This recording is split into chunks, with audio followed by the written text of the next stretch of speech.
ADB നിർദ്ദേശിച്ചിരിക്കുന്നു വൈദ്യുതി charge വർദ്ധിപ്പിക്കണം, വേറെ ചില ചാർജുകൾ വർദ്ധിപ്പിക്കണം.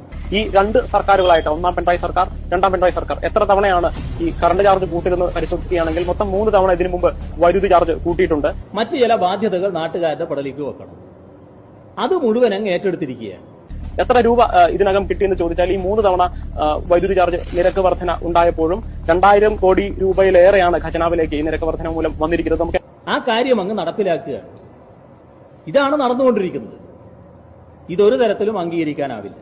2017-18 സാമ്പത്തിക വർഷത്തിൽ അധികം കിട്ടിയത് 550 കോടി രൂപയാണ്. പിന്നീട് കറണ്ട് ചാർജ് വർദ്ധിപ്പിച്ചത് 2019-20 കാലഘട്ടത്തിലായിരുന്നു. ആ സാമ്പത്തിക വർഷം 902 കോടി രൂപ സർക്കാരിന് അധികം കിട്ടുന്നു. ഏറ്റവും ഒടുവിൽ രണ്ടാം പിണറായി സർക്കാർ 2022-2023 സാമ്പത്തിക വർഷത്തിൽ 760 കോടി രൂപയാണ് ഈ വൈദ്യുതി ചാർജ് വർധന മൂലം സർക്കാരിലേക്ക് വന്നത്. അങ്ങനെ ഇപ്പോ ഗവൺമെന്റ് നിശ്ചയിച്ചതുപോലുള്ള ഒരു ചാർജ് വർധനവ് നടപ്പിലാക്കാനാണ് ഉദ്ദേശിക്കുന്നതെങ്കിൽ അതിശക്തമായ പ്രക്ഷോഭണം അതിനെതിരെ ക്ഷണിച്ചു വരുത്തലായിരിക്കും.